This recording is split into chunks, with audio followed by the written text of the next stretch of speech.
Welcome to Everyone Loves Guitar, where we get to sit down and talk with interesting professional guitar players and related music industry experts. If you love playing guitar, stick around. You're in the right place. Hey everybody, this is Craig Garber from Everyone Loves Guitar, and I've got a really cool guitar player with us today.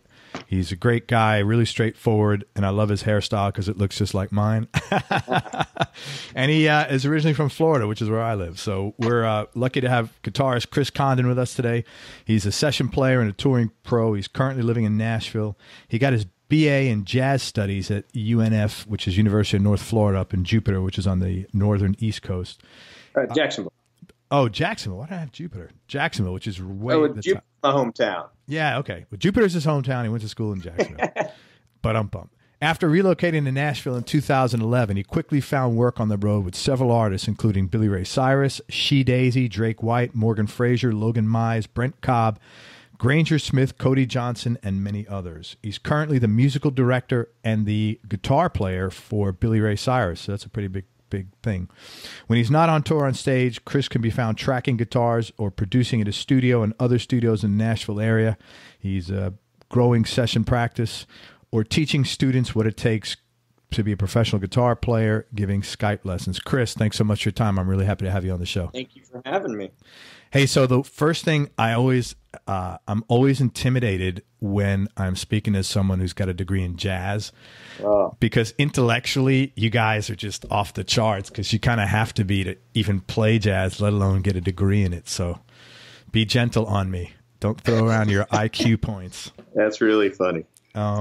Hey, you're a very talented player, and all you need to do is spend some time on your website. I just wanted to point that out to people. Chris's website is at Chris Condon Guitar. It's Chris, CHRIS, CONDON guitar.com, and his website's really amazing. And I probably spent an hour on there, and that was literally just scratching the surface.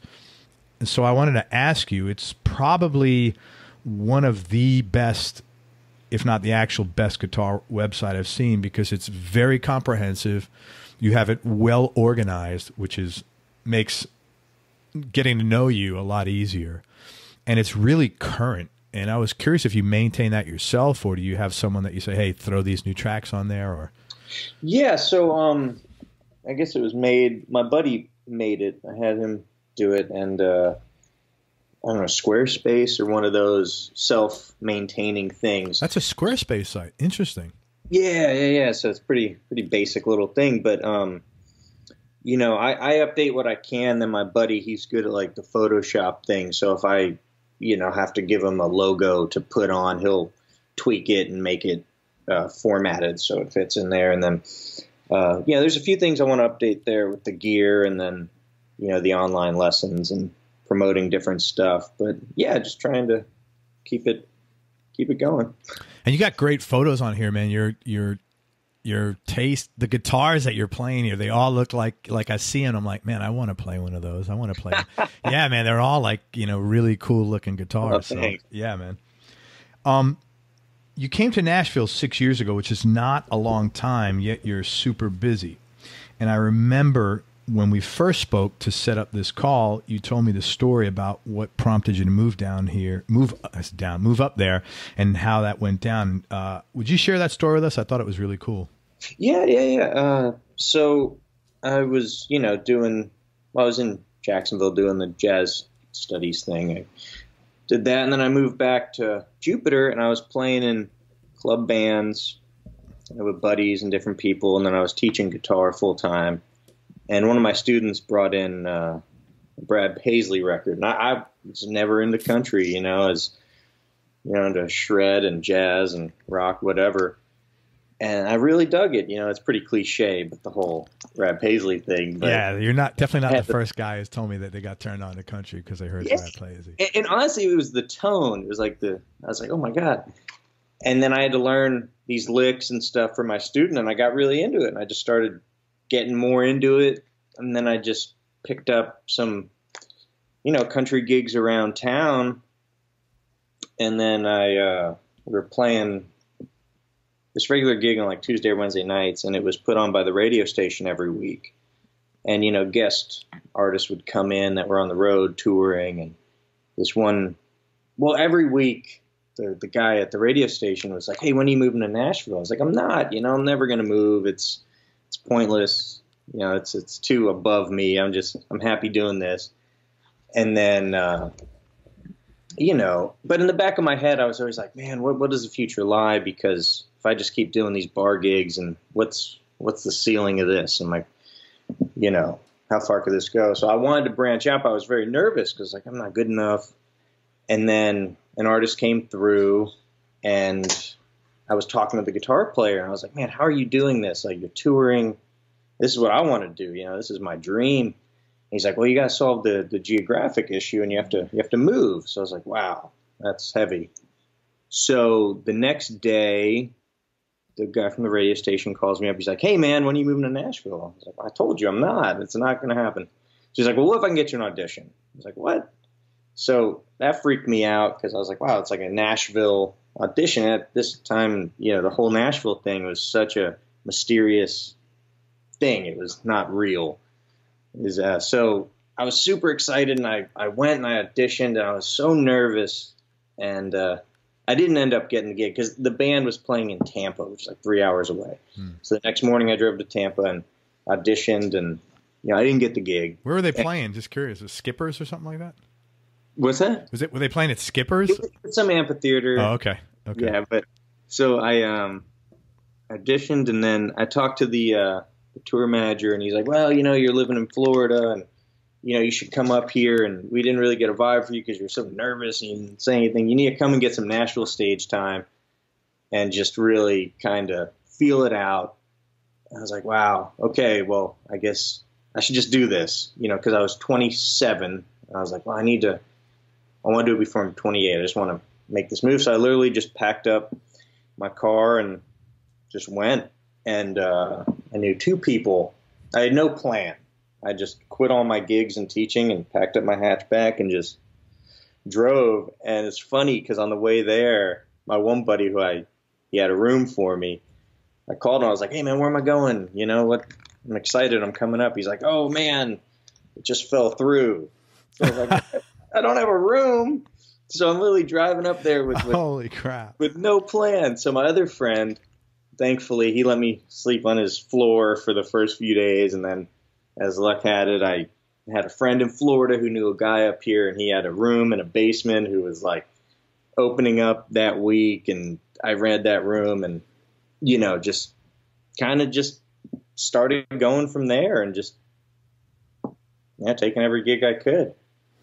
Yeah, I think that's a great story because in any profession, but for some reason, specifically in music, I think people tend to use the term overnight sensation really unfairly. And it's because no one saw you sleeping on a basement floor. No one saw you driving up there alone like, holy fuck, what? You know, I hope I have a place to sleep tonight, or, you know, I hope I can start making money in the next few days. Yeah. And that's the big risks that people take. And there's a fear factor associated with that, both emotionally and in, you know, reality, because you got no money and you're thinking, I need to do this, this, and this. And that's the part of, I think, any business that people don't see.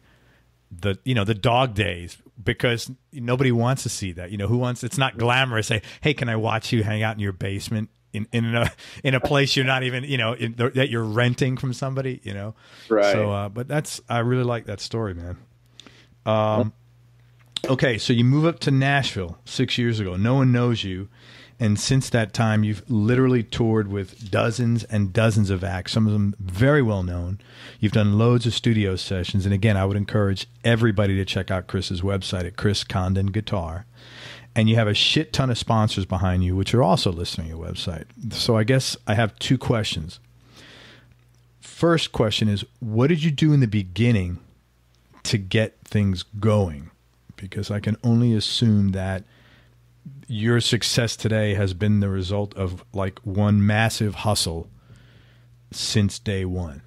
Yeah. I mean, the hustle never stops. So it pretty much just taken everything that came my way and just saying yes to everything, and then just trying to meet as many people and sit in whenever you can, and hopefully along the way somebody gives you a chance, you know. But Nashville is, maybe any place is funny, because when you first move here, you know, and no one knows you, no one's really you got to be validated, you know, so no one's going to like take a chance and just hire you right out the bat. So you got to kind of fall on your ass a lot and then just kind of prove yourself. And, you know, luckily you know, I got a gig. Actually, my buddy who I was on the floor staying at his place, we went out the first night, and then he introduced me to a guy, and I got a gig like literally the first night I came to town. Oh man, how good did you feel? Like, it was unreal. You must have been so grateful. Yeah, and it was like, you know, just a bar gig, whatever, and it was just like, wow. Got money, you know? Who cares? You know? Yeah, and I was like, I'm actually playing, and it was such a big deal, and it's so cool. And, you know, I think the biggest thing coming here, what really helped me, was treating it like school, not treating it like I'm going to go do something. It was more like, I'm going to go to Nashville and try to learn, because, you know, there's always the naysayers. And when I was leaving Florida, everyone's like, oh, you'll be back in 6 months, whatever. It's like, cool. Well, great. If I am, then so be it. But at least hopefully I'll learn something in the process and, you know, get better. But I always had that mentality. And I still to this day, I think, you know, the quote, what is it? Sometimes you're the teacher, but you're always the student, is a big thing, because, you know, you can learn from everyone. And this town's crazy like that, because there's 15-year-old kids here that are just kicking ass. That, you know, you can learn from literally everyone. So coming here and treating it as a learning process was a big help, because I think a lot of people come and want to set the town on fire, and that just doesn't happen. But yeah, you know, I interviewed Walter Carter from Carter Vintage, and he said to me, he goes, you know, the stupidest thing someone could do is be a guitar player and come to Nashville. Oh man, jeez. Yeah, it's so saturated, and people are so damn good. And but so let me ask you, when you got, so basically, and I agree with you, and as I've gotten older, I've done that more, because I tend to be type A, put a lot of pressure on myself. And when I don't do that, when I say, okay, this is a little experiment, which is, it sounded like, you know, a test. You know, in marketing, they call it tests. Everything's a test. Whatever you do, it's a test. You get feedback. So when I look at things, the actual project even as a test, it's so much, it actually takes a lot of pressure for me. It takes a lot of pressure off. Did you find that? So like when you came up there, like you said, okay, this is an experiment. If it works, great. If it doesn't, when I do that, I find it takes a lot of pressure off of me. You know, you use the word experiment. I use the word test because it's industry specific, let's say. And you said it was like school. For me, I say something's a test. I'm testing this out to see if it works. And when I do that, it takes the pressure off me, as opposed to, this is something I'm doing. I got to make it work.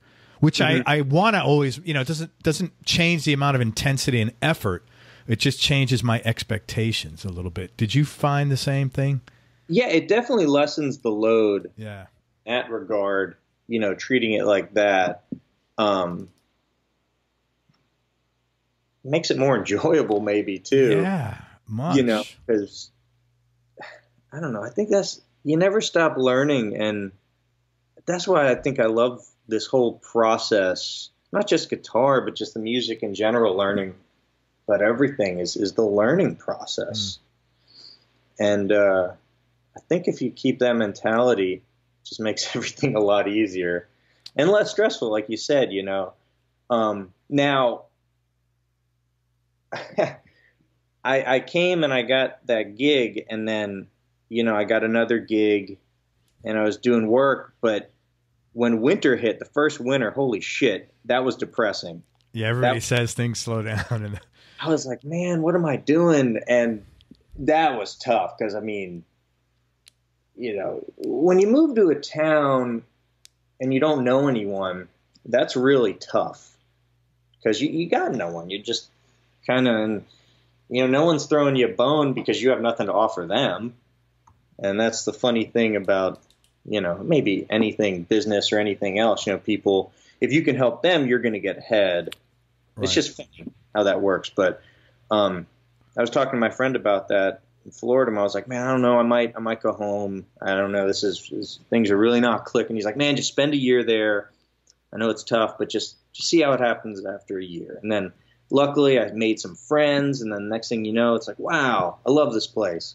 But that goes to the biggest thing of not giving up and just pushing forward, because showing up is half the battle, right? Just being there. Man. Yeah. So I read a book. Remember Lou Ferrigno, the bodybuilder? Oh yeah. He wrote a book. I read it many, many years ago, and he said, working out's not hard. Getting to the gym is hard. Yeah, that's it. Just showing up. Yeah, just showing up. Yeah. I wanted to ask you, when you got that first job, the first night, did you feel like, wow, maybe this is like a sign the universe is sort of like, supporting me? Yeah, I mean, it's unreal. I mean, that's shit. I mean, move to town, you get a gig literally the first night. I mean, no. Move to Nashville and you get a gig. There's a big difference. Yeah, well, I mean, luckily that's a luck thing. That's because it's just the planets aligned, because my friend knew a guy, and I guess we hit it off. He was literally on the street on 2nd Avenue. We were bullshitting, and I was like, dude, I just moved here today. He's like, man, I got a gig. And Nashville's funny like that, because there's so many people, and gigs go in and out, and everyone's looking for players, that literally there is so much work here. So maybe that's not rare that it did happen so quick, because I think it was just right place, right time. And then that, I went and did that and met some people and then hit it off. And then, I learned a lot doing that, and the first thing I remember, the guy, he was like, man, you're timid, turn up, dig in. And, that was the first lesson was like, play with some balls, go after it. And if you fuck up. Yeah, right. So that was for lesson 1 of Nashville. But yeah, that was a trip. And then I got a gig. A friend knew somebody who knew someone who was looking for a guy to tour. The word tour is so funny, but it's just in like a Kia SUV traveling around, and it was a trip, man. Yeah, but that's what I'm saying. Nobody sees that. They may see you pulling up in a bus, a giant. I'm sure you have Billy Ray's probably got a gorgeous tour bus now, right? Yeah. Right, and you probably even have a bathroom on there, right? Oh, yeah. Yeah, or maybe 2 bathrooms. But, they see that. They didn't see the friggin' Kia or whatever it was, the SUV you were driving on your first, quote, tour, as you say, Well, there's more Kias than buses, I'll tell you that much in Nashville. So anyone who's coming to Nashville, just get ready to jump in a van or a car or an SUV and just schlep around the country, because that's the reality. Sure. The bus gig is like, it's awesome, and just be grateful if you get one of those. Yeah. Well, I mean, I've talked with guys that have been with artists for a number of years, and where they started off in the station wagon, then they got a small van, then they got a bigger van, then they got a small bus, and now, 7 or 8 years into it, which is an extraordinarily long time to be with the same artist, the artist gets signed to a major, and they've got that, that situation. But it's 7 or 8 years. That's not, a walk in the park. Yeah, it's so funny. I was reading this book, and in the book, it's talking about the music industry, and the guy says, it's a funny quote, but he felt unfortunate for people who started their touring life in a bus, because it's a line that says, vans build character, buses build ego. Yeah. And I think everyone should schlep around in the car around the country, because it's good. For a little while, anyway. Yeah. Well, it allows you to appreciate when something else comes. Oh, man. And it's like you're like so grateful to like have a cushion under your ass, and maybe you could stretch out your legs or something like that. Yeah, it's awesome. Hey, so how's the tour going with Billy Ray? You guys are getting ready to wrap up, no? Yeah, it's a trip. It's the best gig I've ever had. It's awesome. The whole crew is just so great to be around, and the shows are so fun. And Billy is just, man, he's awesome. Yeah, he's just a total trip, and he's really, really just a really nice, great person. What have you learned most from working with him? Because he's got so much experience. Man, one is, try to get your hands in everything you can, because he's a prime example of like really the hustle. I mean, that guy, my God, he's done it all, and he ain't slowing down, because that's the biggest thing he says, is try to just get in as many things as you can, because he's done the TV, the movies, the music, everything. And that's, how he's really kept it going. And he just has a good attitude about the whole thing. He just wants to have fun. How did you get that gig, actually? Just curious about that. I was producing a guy, Derek Jones, and Billy heard some of the stuff, and then Billy wrote a song, and we did a track. We cut his song. Derek sang on it, and he liked it, and he was like, "Hey, I want to meet this guy." And I went over to his house, and we jammed, and he's like, "Man, let's do this. Let's play." So that's it. Was that weird first time going over there, or by that time you'd played with so many guys that level, or?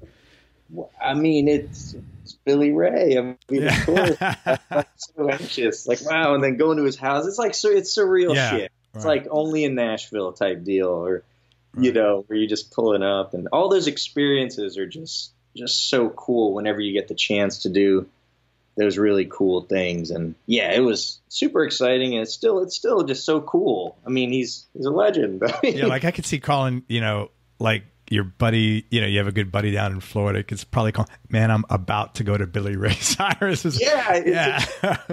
Because I'd be like that. I'd be calling my wife. I'd be like, "And I'm walking in Billy Ray Cyrus's door now." Yeah, and what made it so cool is he couldn't have been nicer. Right. I mean, it's like the nicest dude. So that's a huge thing. Like, well, you know what I found though, and I'm a little older, so I may have had a little more experiences. I grew up in a very blue-collar, lower-middle-class environment, and I had those typical messages of, successful people, they're always ripping people off, that the negative stuff. And I found that's the 180 degrees opposite. Virtually all, if not all, of the successful people I've met are in any business, and I've been working for myself for over 20 years now, are totally opposite. They're the most nicest people you'll ever meet, and they have to, because you can't be a dick and like get ahead. Is the bottom line. And I see that time and time again, where it's like the assholes are always like the young people, and like the best players and the most accomplished people are always like so humble and nice. Yeah. And that's a huge life lesson to take, because they got nothing to prove or whatever, and they're just cool to be around.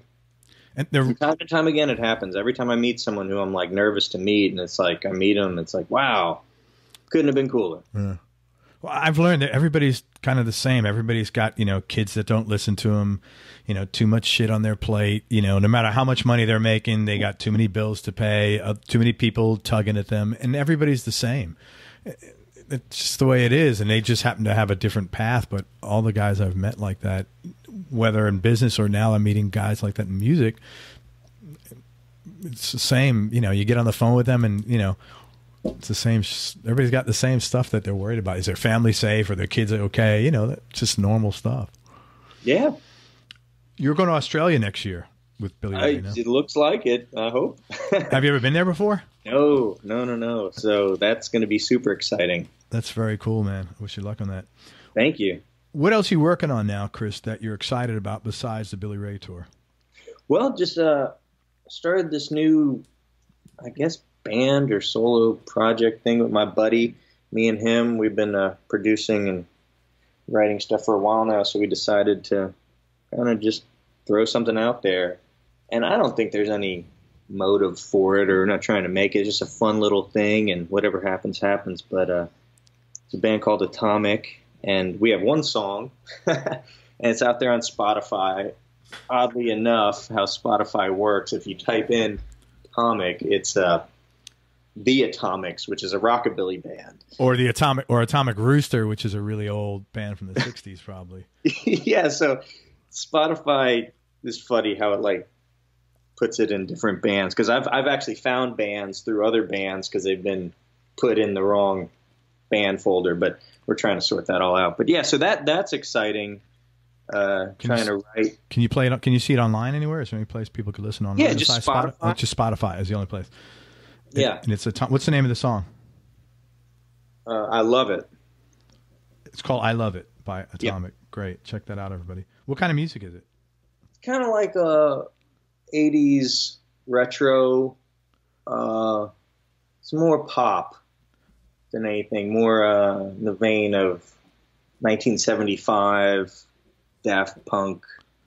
More the Nile Rodgers type guitar with some funky stuff. Yeah, and it's got like the synthwave. I'm really into synthwave right now, so like those really analog type synth sounds. Awesome. And yeah, so that's fun, and just trying to get into that whole thing. And then did you do all the writing on there and all the production, or? Yeah, this song particularly, I kind of built the track, and then me and him produced it some more, added some stuff, and then Kat Saul, a friend of his, she came in and wrote lyrics and sang on it. And that's kind of the whole vibe of what we're going for. Like, I guess like the Chainsmokers type deal, where it's him and I, and then we build a track, and then we have a singer come in and sing on it. But they're not really in the band, but they're like guest artist type deal. So like a hired gun for that track.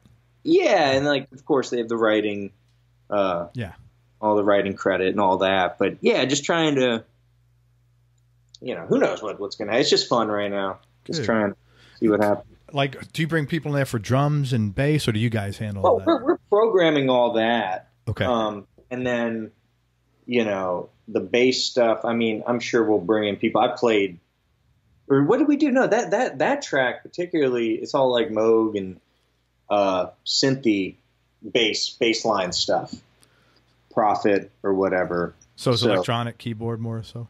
Oh yeah. That's like the basis of it. But yeah, so ATOMIKS.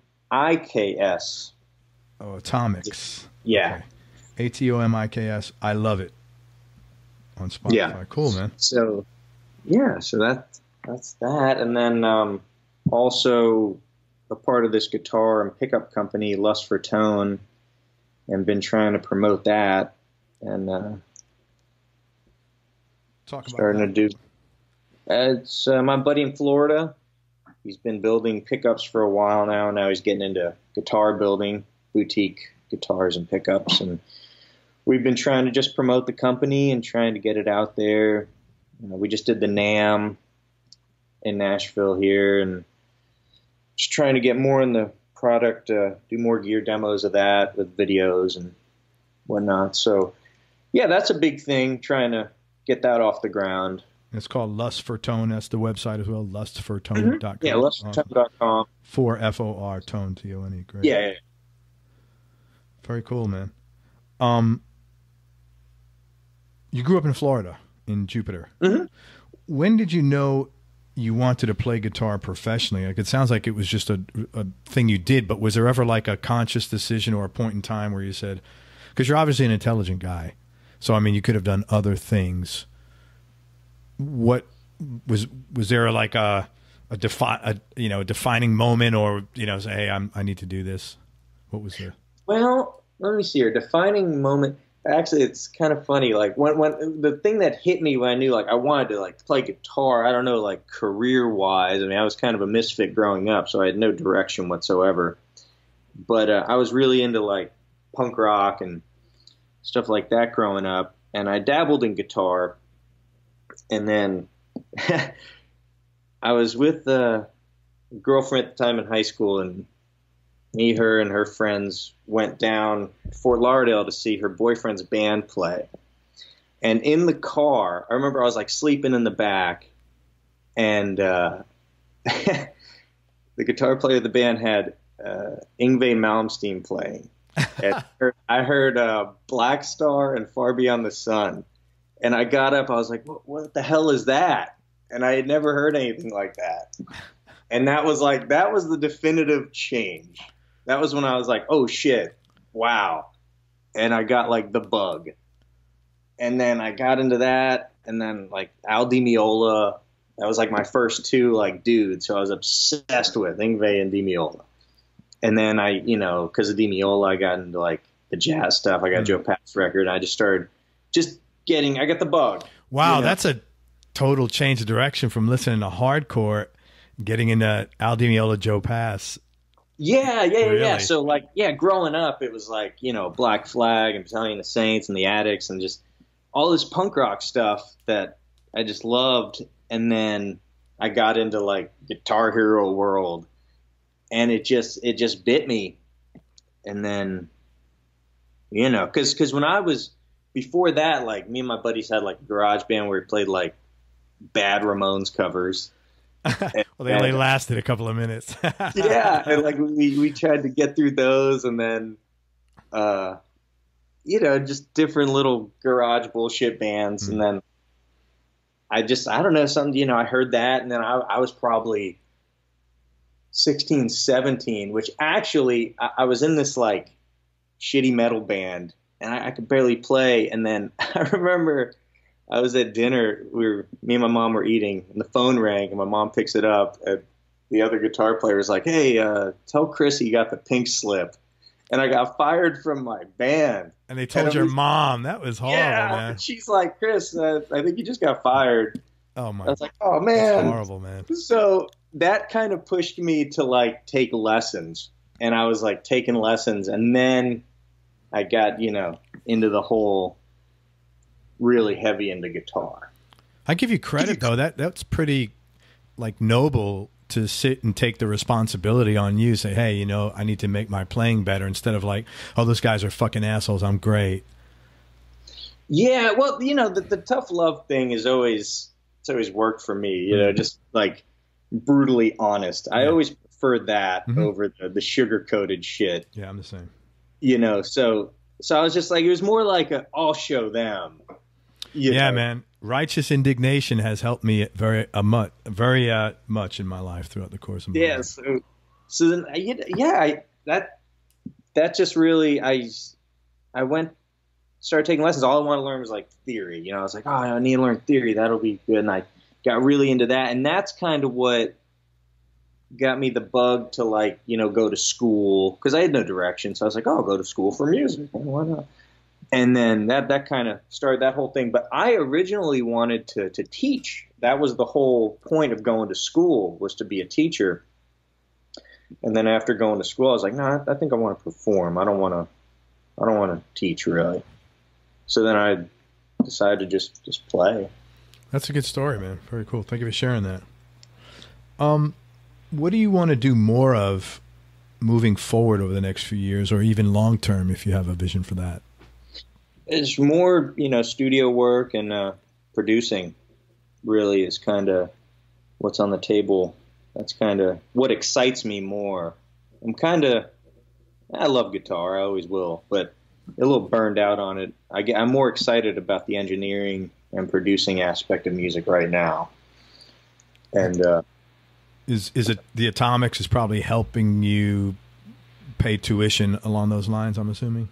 Oh man, it's great because, I'm getting my programming chops up and just, learning about all that. And yeah, it's so exciting, because the guitar can get, I think anything, if you do it long enough, gets just stale.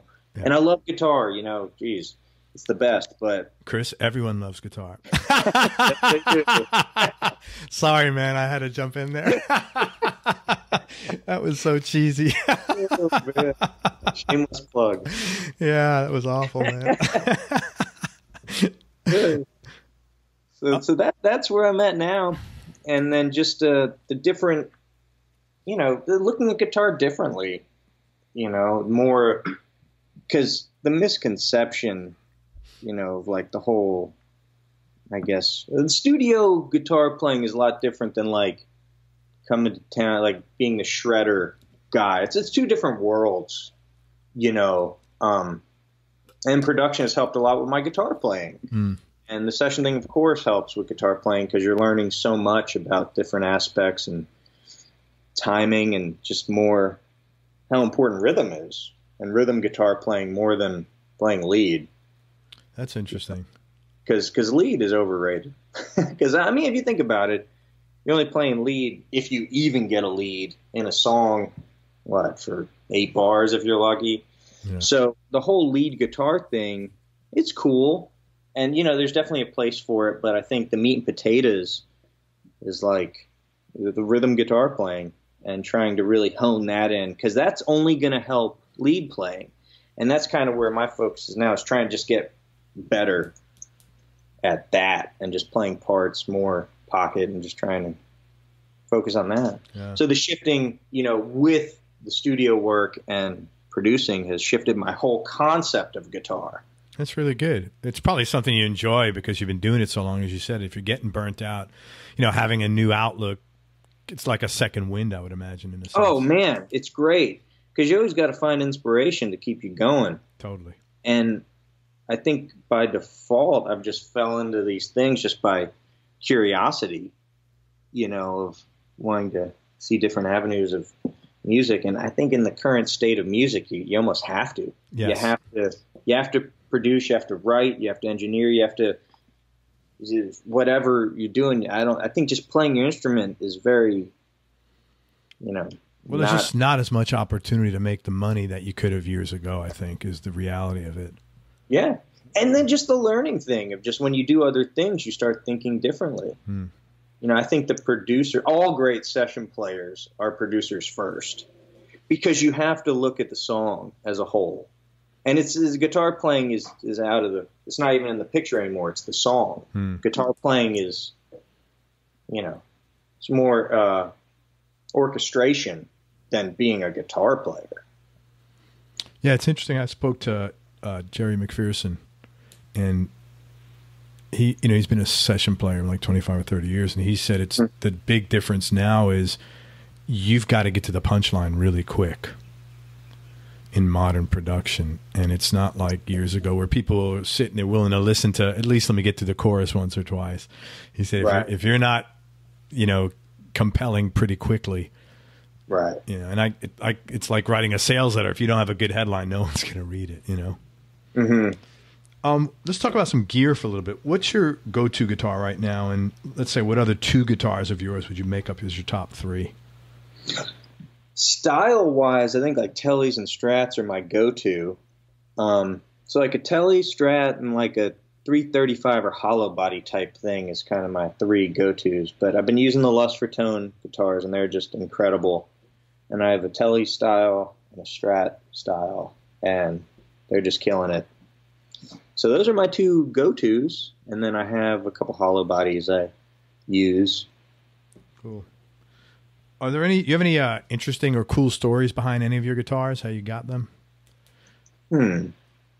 All my guitars, other than the Lust stuff, is pretty shitty gear. Because I built a lot of guitars. You know, that's kind of literally yourself. Well, I mean, building's a rough thing. I put together assembling. Yes, I assemble. Okay, I get you. But that's a little hobby of mine, I guess, if I have any hobbies. But you know, building guitars. But I just buy parts and put them together. So I got a couple Gibsons that are really cool, but most of my guitars are pretty shitty, and I just put good pickups in them and make sure they play in tune. And I've always felt that I put my money more in the backside where the amps and the pedals are, you know, because I think any guitar can work. I mean, if you look at Jack Pearson, my God, if you're familiar with him, I mean, he's a prime example. Who is he? Oh man, he's the man. He's a guitar player in Nashville. He used to play with the Allman Brothers, and he's just doesn't get much better than that guy. But he's prime example of shit gear because he prides himself on playing like $99 Squire Strats. Seriously, what kind of pickups did you guys put in there? That like, what's your reliable replacement pickup that you're using? Me? Yeah. The Lust for Tone. That's what I've been using. That's what you've been using it, right? Yeah. Right. And I'm loving them. They're incredible. So I've tried all the companies. I know this sounds like shameless plugs, but well, if it's true, it's true though. Yeah. Yeah, and I've tried all the pickups, and I've just been really, really happy with those. So those are working well. But yeah, but back to the guitars, I think, and I think Jack plays completely stock. I think he prides himself. Stock Squire? Yeah, it's a stock Squire, and wow. He uses whatever gear is on stage, and he always has the best tone. And that goes back to the tones in the hands type deal, because that guy can play literally a Squire Strat, and it sounds better than anybody. Wow, that's amazing. Man. So that shatters the myths of all the guys on the forum saying, do I get the Gibson custom, or do I, get the Fender custom? Yeah. Yeah. I mean, that stuff definitely, it'll enhance your tone and make it better. No doubt. I mean, the boutique gear is, it's fun and it does sound great, but all you got to do is watch Jack and just realize that, wow, is that P-I-E-R or P-E-A-R? I think it's P-E-A-R. I'm going to look him up. Yeah, Jack Pearson. He's just so good. I can't say enough about that guy. I'll have to check him out. Okay, so what about amps? You say you put your money in the back end on amps. What's your go-to amp right now, and what are your top three? Well, I love Fender type amps. Vintage, I'm assuming. Yeah, vintage. I got a few vintage Fenders, and then there's this company out of Florida I've been using that I really like. Lust for Tone? No, Marsh. Funny enough, this company called... I'm plugging all these companies, but no, Marsh amps. I've been using those, and I really dig them. Marsh? They're like M-A-R-S-H, and he's a builder out of Florida. And he builds like vintage Fender circuits, and I have a deluxe reverb and a tweed deluxe. Yeah, so a deluxe reverb blackface type deal, and then a tweed deluxe, and they're killing. So interesting. And so he basically makes new amps in the style of Fender vintage amps. Yeah, and there's a million guys doing that. Yeah, sure. Where is he out of? Where in Florida is he out of?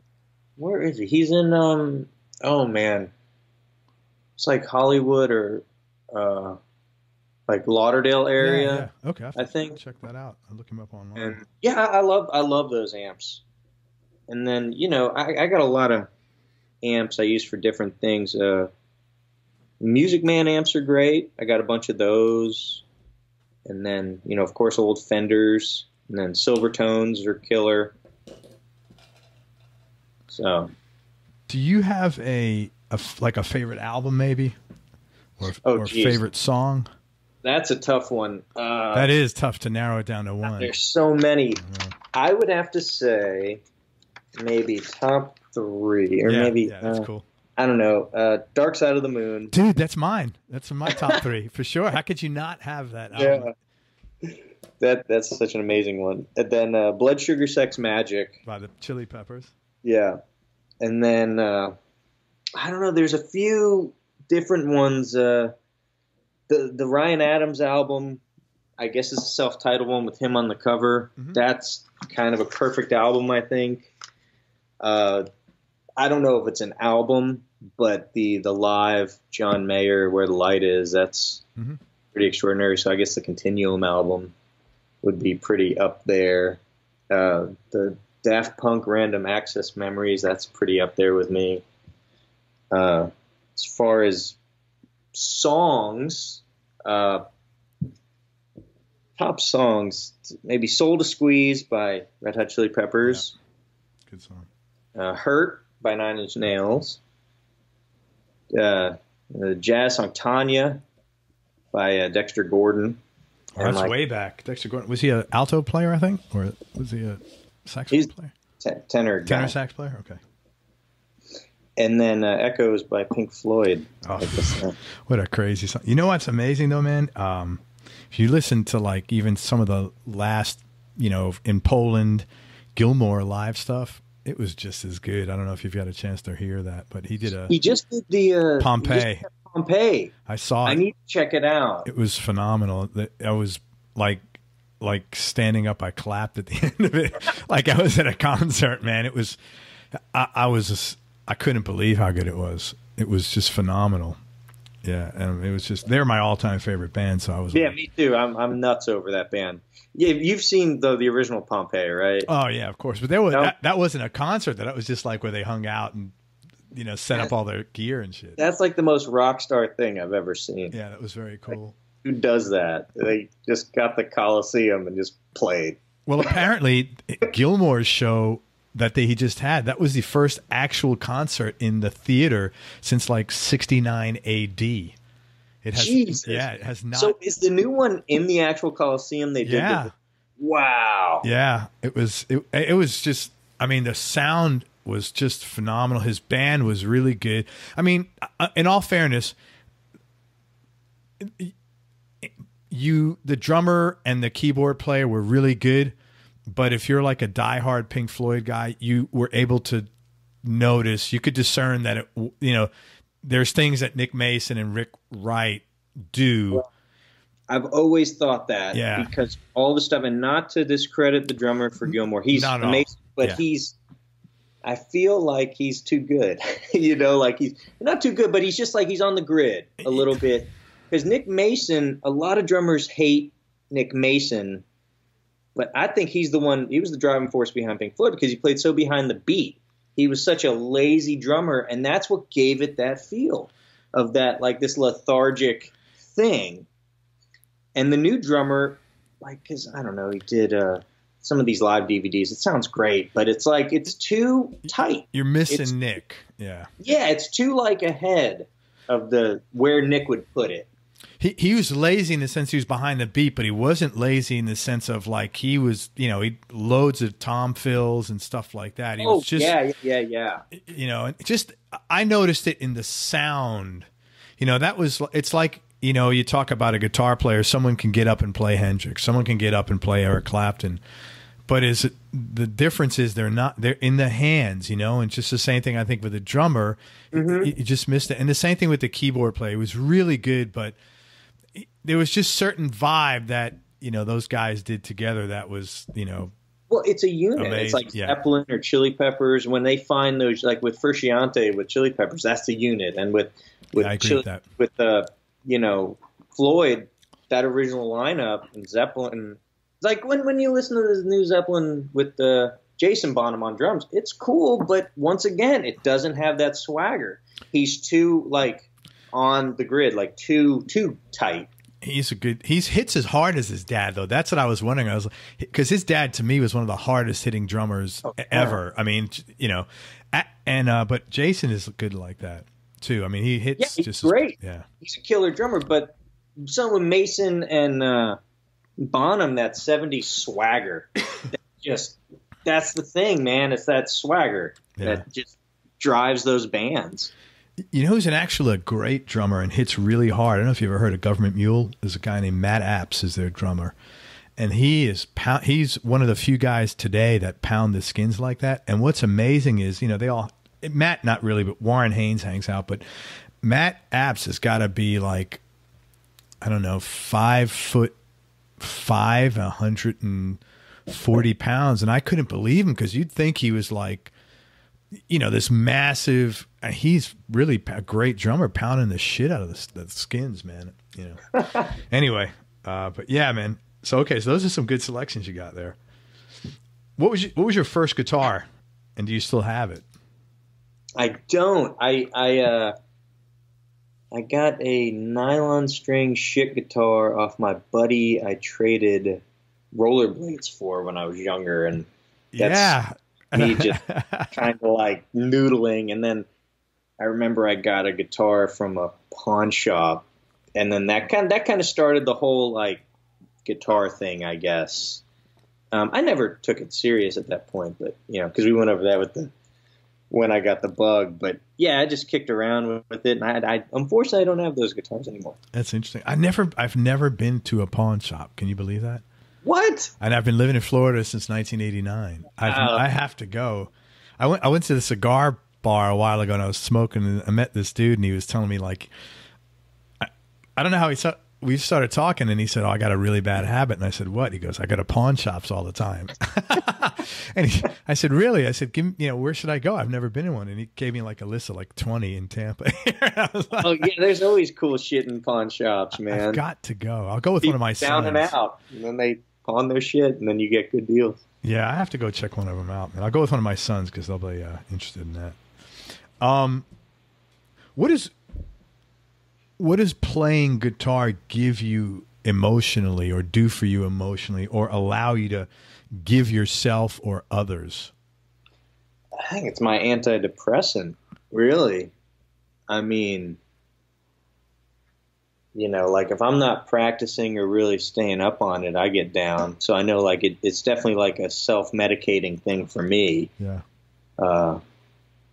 Just joy, I guess, Yeah. No, I do know. I mean, I obviously am not, I can't even talk to you and say I'm a guitar player, but, I have a guitar and I play guitars and every night, I'm pretty good about practicing almost every night. And there has not been a time once where I've, at the end of a practice, even at the end of a shitty practice where I don't feel better than when I picked it up. So I know exactly how you feel. It's super therapeutic. Yeah. Yeah, because I notice when I'm playing like shit, it affects my mood, and then when I'm practicing up and I'm feeling good, my hands feel good, man, it's awesome. It's just, it brings joy and then just, I guess the whole self-expression thing.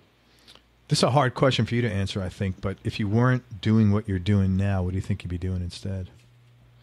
Ooh, geez. I don't know if I have an answer for that. And that's totally cool if you don't. Yeah. That's all I know, really. That's great. Yeah, I got nothing. What's the favorite part of your favorite part of what you do? And maybe, the creating aspect of it is always great. And then meeting new people who have common interests in, the hangs, the gear hangs and the music hangs when you find someone who you connect with and can talk about music for hours. That's great, And of course the gear tinkering. I love that aspect of it. Do you find it easy to meet people? Like, are you shy or are you pretty outgoing or? What's the term? Like introverted, extrovert? Because I don't really leave my house. I don't really go out, but I do. I guess it's pretty easy to socialize for me and meet people. So I guess when I'm in the moment, I'm extroverted, but I'm pretty introverted most of the time. Yeah. So I think that's a big thing with getting and keeping gigs is the vibe and how you connect with people, Yeah, a number of musicians have told me that is, and it works whether you're getting hired or whether you're looking to do you want to join them. It's the pay, the music, and the hang. And they said, pick two of the three. Yeah, they said as long as you get 2 to 3. But a lot of people have also said nowadays you don't always get 2 to 3. So if you get 1 of the 3, but it's a strong one, then they'll take the gig. The hang is everything. I mean, I would take. It's gonna sound terrible, but I would take somebody with a better hang than musicianship if I have to be on the road with somebody. Yeah. Just because if you think about it, like you're playing an hour or two a night, and you got all those 22 hours to spend with the other person. If they're not a great hang, man, it's gonna be a drag. And honestly, we're not playing Steely Dan tunes. It's, if you have a good fundamental bass, you're gonna do great. So you don't need some wizard musician. As long as they have a great pocket and they play the parts right, the hang is everything. It's funny, we're not playing Steely Dan. Yeah, it's not rocket science. Yeah, I know. It goes back to the whole thing of like soloing, barely ever soloing. Like, you don't have to shred, really. I mean, sometimes you do. Maybe it's like an up-tempo thing or whatever. But, most of the time you're just playing your parts. Especially in the newer genres of the newer pop country thing. It's mostly part-based playing. So just play your parts, play it in time with good tone, and you're set. And then the rest of it's the hang. Yeah, man. Well, it's a lot. I've talked to a lot of guys that, you know, I'll do these calls sometimes when someone's on the road, and I'm always like, look, I really appreciate it. I know you're on the road, you know, and interrupt your day, and thank you. And they're like, no.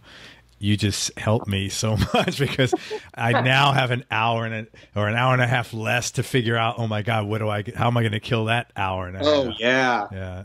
Yeah, that's the depressing part of the road is you have so much downtime. Yeah. Well, that's again, that goes to the part of people think, oh, overnight sensation. Yeah, man, you got to sit around for 20 hours a day doing nothing. Your family's at home, your friends at home, your dog's at home, whatever, you know, it's a sacrifice. That's the funny thing, because the stage, like I said, it's like the 2 hours of glory. And no one sees the other. It's not like Motley Crue, man. It's not this crazy shit show. It's a lot of like just sitting around doing nothing. Well, that's another thing I've noticed about all the Nashville musicians. Now, I'm starting to interview guys out in L.A., and maybe it's different, but I don't get the sense, and maybe it's just because I'm in the country pocket, but I've spoken to guys that are sort of like indie bands, and I don't get the sense that it's too wild and crazy. You know, maybe the younger indie bands, but even them, nothing compared to like the conventional stories about musicians. You know, nothing even remotely close. Yeah, it's like a pretty mundane sort of, pretty reserved. Yeah. I mean, every now and then you'll get an artist who's just wild, but that's becoming more few and far between. Yeah, which is I think it's good. Which is good. I mean, it's a better environment. It's a healthier environment for younger musicians to be in when it comes down to it. Anything you're currently trying to improve on? Could be musically, personal, business, or anything else. Yeah, production and, you know, always trying to get better at guitar. And then, mostly just engineering, production, and guitar playing. That's pretty much all I got. Maybe try to lose weight. That's an ongoing battle, man. I hear you. Yeah, the struggle is real there. The struggle is real, man. Last question, Chris. What's your definition of happiness? Oh, geez. That's a tough question. Just having inner peace. And, you know, my mom says, you know, if you love what you do, you'll never work a day in your life. So I think finding something that's a job, but also like your outlet, which all of us in the music industry are just so fortunate to have. And I think a lot of us take that for granted, of doing your passion. You know, that's really important. And just having the inner peace and doing that, I mean, that's happiness. I agree with you, man. And it's funny enough, most of the cool guys that I've spoken to, they all say the same thing. No, and I've been fortunate. I haven't ran into any, you know, tools, but everybody I've spoken to says the same thing. I'm so grateful that I get paid to do this. Is almost like, I mean, you got to pinch yourself, because all of us bitch. Musicians bitch more than anybody I know. We're all malcontents. But at the end of the day, you really got to step aside, because, I mean, this is your passion, but it turns into a job. So it's like this weird thing, you know, where your passion is your job. But if you take a step back, and I always have this conversation with musicians about, like, well, what's the alternative? You know, you could be working at a bank or doing whatever, a day job, and just dreaming of doing this. So I think musicians always lose sight. I mean, I do too. All of us do, you know, when you're in the midst of just so busy and you're like, oh, fuck this. But, you know, it's the best job in the world. Awesome, man. Hey, I can't thank you enough for your time. Is there anything you want to promote or let people know about? Yeah, just check out Lust for Tone Guitars. Great. lustfortone.com. Yep. And I would suggest people go to your website at Chris Condon Guitars, ChrisCondon guitar.com. He's got tons of clips on there, and he also gives Skype lessons, so you can check him out, and then you can contact him on there and send Chris lots of money. He's a really good guitar player. Hey, man, I mean that. And thank you so much for your time. I really appreciate it, man. This is real good. Thank you so much. This has been awesome. Good, man. Everybody, thank you so much for listening. I hope you enjoyed this interview as much as I did. Thanks so much again to Chris Condon for spending this time with us. I definitely appreciate it. And you guys go to everyonelovesguitar.com, sign up to get notified about future podcast episodes, along with some other cool new stuff we'll be doing for guitar players. Now be nice, go play your guitar, and have some fun. Till next time, I'm out, everybody. Thanks for listening. Peace.